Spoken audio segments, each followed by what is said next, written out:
Good morning, my fellow yogic travelers. I am mighty glad to be alive today, and I hope that you are too. You made it through another night. 50% of our life is in nighttime or darkness. 50% of the planet is always in darkness.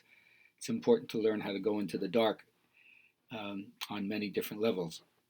So today we're going to begin a week of talking about yoga and its faces as shown in Hinduism or Buddhism, and I'm going to honor teachers who have been influential for me. The first of which, of course, is Swami Satchidananda. I started seeing some lectures of him when he first came to New York City and opened up the Integral Yoga Institute. I even took my mother to see the talks at the church between Rabbi Gelberman and Swami Satchidananda. As I said last week, the parallels between Judaism and yoga are really interesting. But he said, simply that the aim of yoga is to know yourself. And here he didn't mean self capital, small self like your personality, your historical self. Um, he meant the one that isn't the petty and convulsive self, not the one that's filled with turmoil. That's why they always use the images of diving into the ocean, because the surface is agitated, but deeper down, it's quiet. And so all of yoga is teaching you techniques to be occupied with one thing at a time. First, you just have to learn to sit and focus, right? Get concentrated, which is called dharana in yoga. And of course, you can't do that unless you relax the body. If your body is uptight, the tension will keep capturing your attention, and then you're not free to pay attention to the flow of attention. So this is why, whether it's hatha yoga to warm you up, you have to learn to sit comfortably or lie down still, always with your spine erect and with some sense of balance of the weight. And then when you breathe deeply and fully until the breath is kind of flowing by itself, you just let the mind flow with the breath.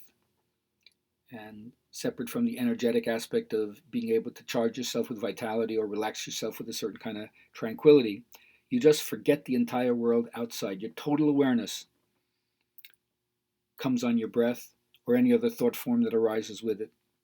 And then you realize that slowly you're going into the source of personality itself. You don't put any effort into it. You just allow the breathing to flow. It's not a breath control exercise. It's a breath awareness exercise. And then you'll know how true this is. So whatever you do in your sitting practice, your meditation, your pranayama, the whole idea is to make your life a continuous meditation. You see how difficult it is when we get distracted and take the train of our mind down the road and realize we're off. We're not really in the here and now. We're in our mind. So whether you indraw or withdraw yourself temporarily at different times of the day, and then the whole idea is to bring your selfless service back into the world. Now, if you don't want to do this, as Swami Satchidananda would say, I'm not going to suffer because you don't do that. But if you want to do it, let nothing stop you. And you'll find that this is a great relish, right? That it provides a certain kind of food, that your silence provides a certain kind of food. And remember, power collects around stillness. So a new dynamic will happen in your mind if you start to do this. Now, the basic difference, I would say, between Eastern and Western philosophy in a reductionistic way, in an oversimplistic way, is that the East is much more introverted and believes in the power of the introverted mind to self-liberate. The West is much more extroverted and believes that action is the true guideline of how a person shows up in the world. And obviously, people act in the East, and obviously people introspect in the West, but as a general mindset of what the culture really teaches you, like for instance, the Western tradition is mostly Christianized. And of course, that really means that the answers are outside. Grace comes from outside. God is outside you. Whereas in the Indian depiction of it, the self is within. The self is everywhere. It's omnipresent. And I don't pretend to, I don't know, and I don't pretend to know what the nature of consciousness or psyche really is. No one does. Anybody who says it, as far as I'm concerned, it's a dubious applicability. But we're all experiencing it, right? The one thing you don't deny is I am. Okay, watch what you put next, but I am. Who's going to say that they don't exist? Nonetheless, the first thing that you learn by practicing yoga is to have a deep appreciation of life itself. It's such a privilege to be able to study yoga when you realize so many other people are struggling at material levels or experiencing repressive conditions, living as refugees, having health problems, potable water problems, medicine problems, educational problems.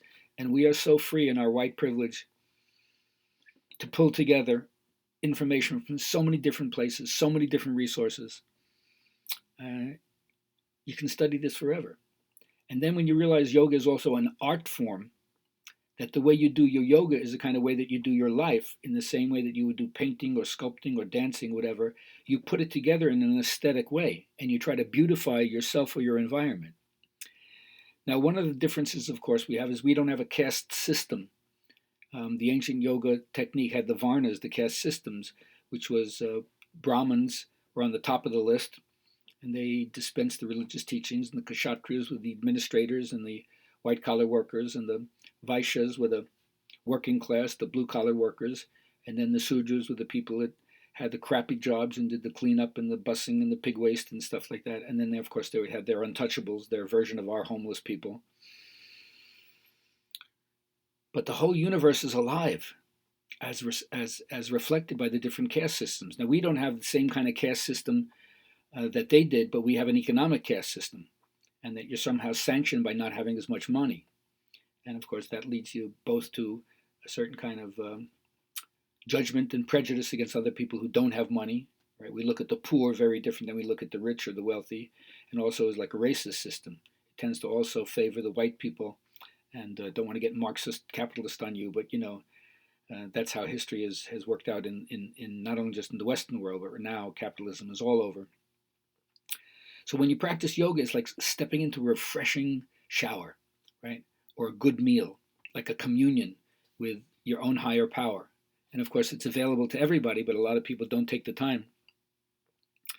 So you want to find out that I'm alive. The universe is alive. Get that through your head. Get that through your heart. Get that through your whole body. And then your duty is to be an intermediary. Yes. That the purpose of your life is to be an intermediary between the transcendent mystery, which is that which is beyond, and no one understands what the abyssal dark is, and your life and your body, which is a manifestation of that. If you understand that, you're going to take the yogic path. And if you're going to take the yogic path, you need to be reminded that you got to keep going. It's simple to say yoga is about begin and continue. That's it. Begin and continue. But here's one of my favorite stories to get you going for this week about what we're talking about. Once there was a poor woodcutter. Help me, Johnny Carson fans. How poor was he? He was so poor that if he didn't work every single day, he didn't even have a cup of rice to feed his family. And it wasn't that he was lazy.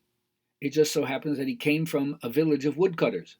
Everybody was a woodcutter. It was the woodcutter caste. His father was a woodcutter, his grandfather, and so on down the line. So what could he do? It wasn't like he went to school and had a Baskin-Robbins choice of what my major is going to be. He's a woodcutter. That was his caste. That's it.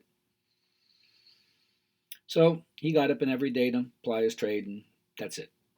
Now, in India, as far as I understand it, there's a legend or a story, or how do you want to interpret this, that if you happen to meet a wandering holy person, and how do you know what a holy person is, right? It takes one to know one. But if you happen to meet a wandering holy person or a sadhu, someone who looks like they've renounced life, they may have a bit of wisdom. In fact, they may have the power of what's called Vak Siddhi, V-A-K, Vak Siddhi. The power of saying anything that comes through your mouth becomes true. Right? Like we say, from your mouth to God's ears. If it comes out of their mouth, it's true. It's going to be true.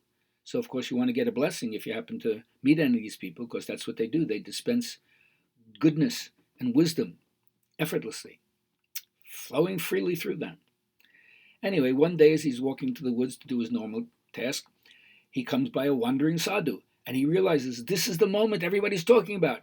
So he bows down and he prostrates himself before the sadhu, and the sadhu raises his hand and says, "Go forward, my child, go forward," and then walks away.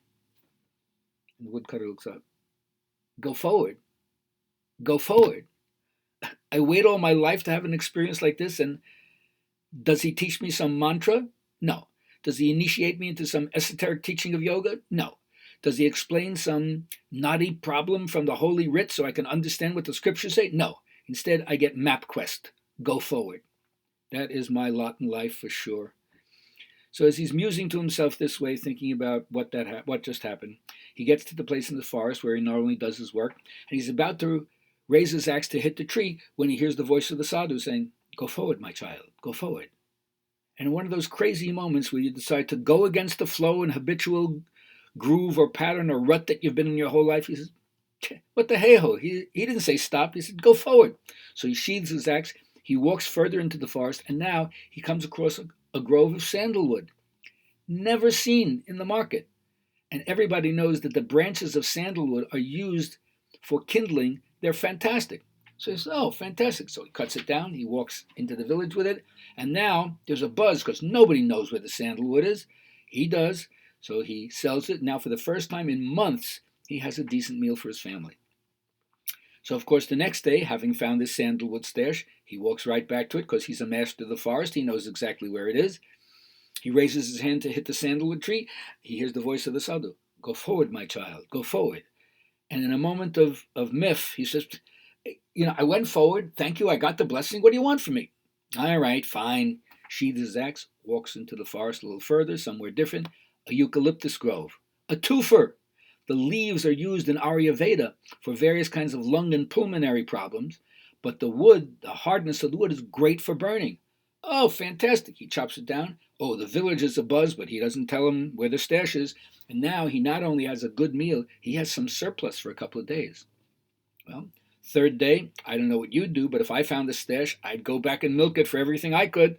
Goes back to the thing, raises his hand, is about to hit the tree.